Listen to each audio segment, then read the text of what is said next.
Anda masih kembali bersama kami pemirsa di Dialog Nusantara Siang, masih bersama Bu Ida, sosiolog Universitas Indonesia. Bu Ida, ketika tadi sebelum break saya mengatakan bahwa sebenarnya banyak pengemis yang menjadikan aktivitas mengemisnya sebagai profesi untuk mensejahterakan keluarganya. Bahkan ada beberapa pengemis yang tertangkap oleh dinas sosial memiliki uang yang begitu banyak di gerobaknya. Ini menjadikan pemikiran warga kampung bahwa menjadi pengemis adalah profesi yang menjanjikan. Ini masih menjadi pola pikir para pengemis, bukan sih, Bu Ida?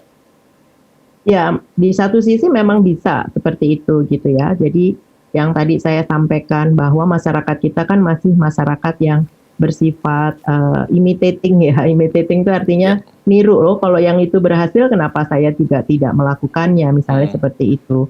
Nah, bagi kami itu sebetulnya mereka dianggap sebagai apa yang kita sebut sebagai devian karir ya. Jadi penyimpangan yang kemudian itu dianggap sebagai karir karena tadi bicara tentang pengemis sebagai profesi ya.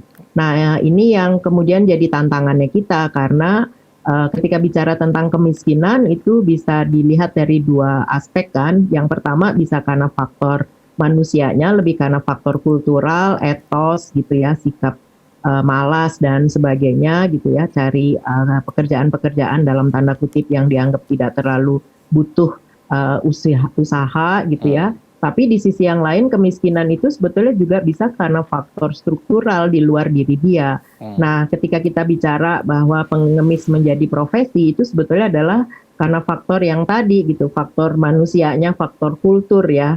Nah, ini yang saya kira tadi dilatari juga memanfaatkan apa yang disebut oleh Bung Irsal, peluang ya, ada kesempatan di perkotaan yang memungkinkan mereka untuk memanfaatkan peluang tersebut sebagai sumber pendapatan.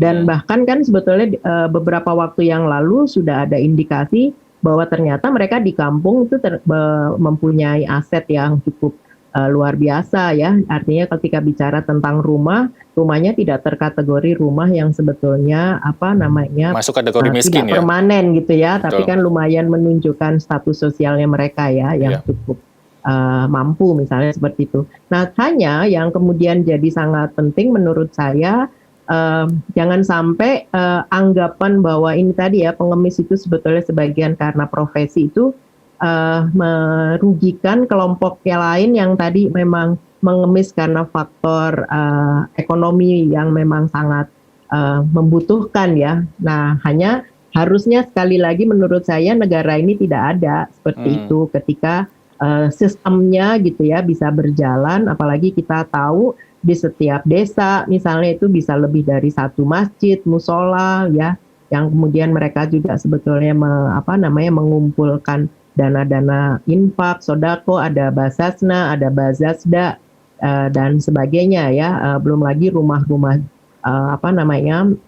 organisasi-organisasi yang juga sebetulnya mencoba memobilisasi dana masyarakat dalam rangka melindungi, membantu kelompok-kelompok yang terkategori kaum miskin ini begitu. Nah, hanya memang beda kalau kita bicara dengan mereka yang pengemis sebagai profesi begitu, Bung Irsal. Kita harus berhati-hati meskipun itu bisa jadi merupakan fenomena gunung emas ya, yang tertangkap baru sedikit, tapi banyak sebetulnya yang memanfaatkan dan mengkomodifikasi kemiskinan itu menjadi komoditi gitu. Baik, Bu Ida, kalau tadi Anda menyinggung bahwa peran negara tidak ada dalam penanganan PMKS, kita sebut lingkup DKI Jakarta saja yang kecil begitu. Seberapa sukses atau seberapa kurang sukses pemerintah Provinsi DKI Jakarta menangani PMKS, atau mungkin bisa menjadi contoh negara-negara yang memang sudah sukses menangani PMKS bisa sebagai referensi kita untuk menangani PMKS, Bu Ida?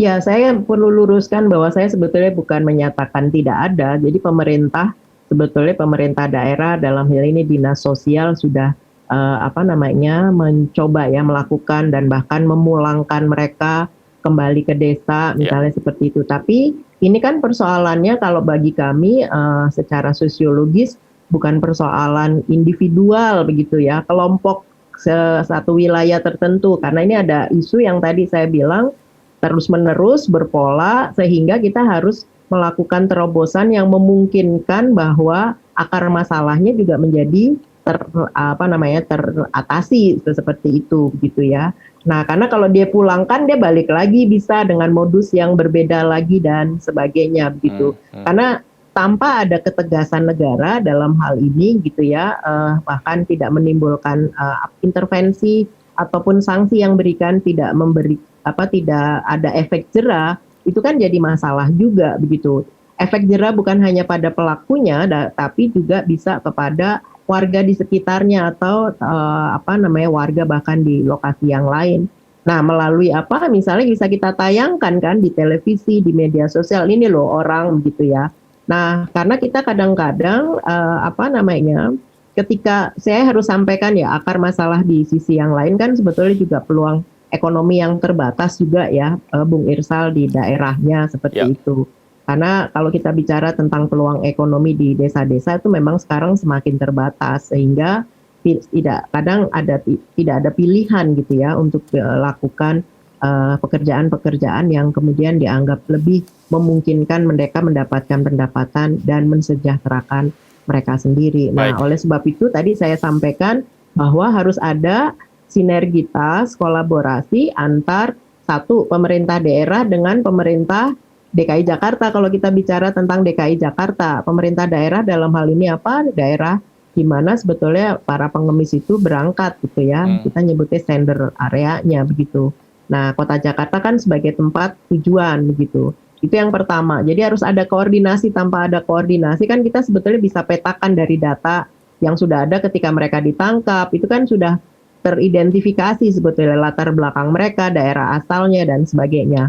Nah, yang kedua sebetulnya perlu ada kerjasama dengan berbagai organisasi masyarakat yang ada, termasuk dalam hal ini adalah organisasi keagamaan. Karena hampir kita lihat bahwa ketika memanfaatkan Ramadan, Idul Fitri, ataupun bahkan mungkin hari Jumat gitu ya, di masjid-masjid tertentu itu kan hari Jumat tiba-tiba juga banyak gitu ya para pengemis.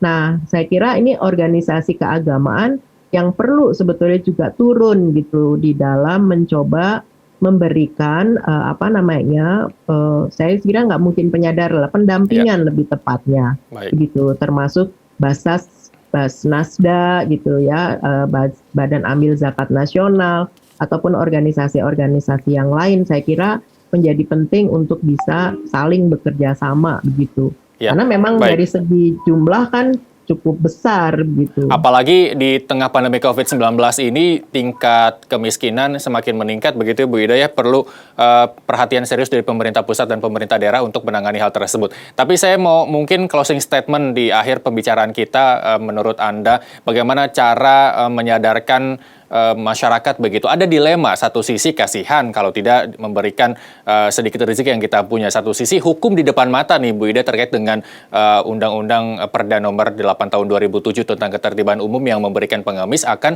mendapatkan hukuman begitu. Lalu apa yang mungkin bisa dilakukan masyarakat untuk menghindari kedua hal ini Bu Ida?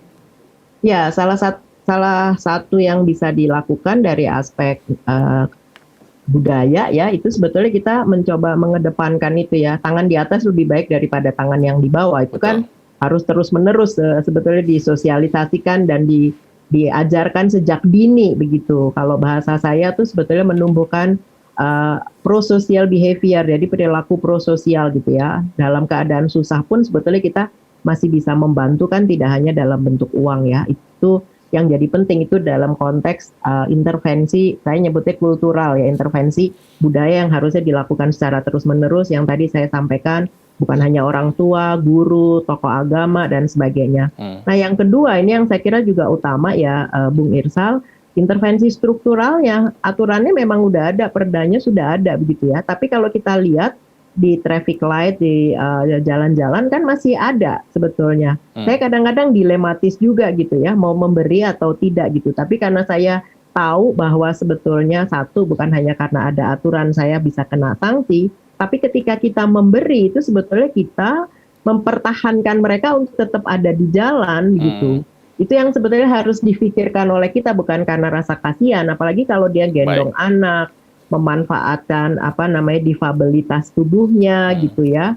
Nah, ini yang saya kira jadi penting negara harus segera mengintervensi. Kalau itu masih ada di sekitar kita ya orang akan tetap memberi gitu ya di satu sisi kan gitu. Karena Baik, kalau prinsip ini kan ada demand dan ada supply begitu ya. Tadi yang disebut oleh Bung Irsal peluang. peluang. Karena peluangnya ada. Nah, Baik. di jalan-jalan itu kan masih beredar mereka Baik. gitu. Luar biasa Bu Ida, semoga dengan perbincangan kita pada hari ini memberikan inspirasi para pengemis untuk memperoleh profesi lain selain mengemis, terus kemudian merubah pola pikir kita bahwa memberi pengemis membiarkan mereka tetap berada di jalan begitu ya Bu Ida ya. Dan kita Iya. harapkan memang memberi zakat di bulan Ramadan dan juga jelang Lebaran di badan-badan zakat yang sudah ditentukan oleh pemerintah dan penyalurannya memang terpantau begitu Bu Ida ya.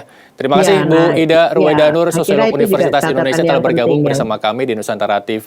Selamat kembali bertugas, salam sehat Bu Ida, sampai jumpa. Salam sehat, terima kasih Bu Irsal.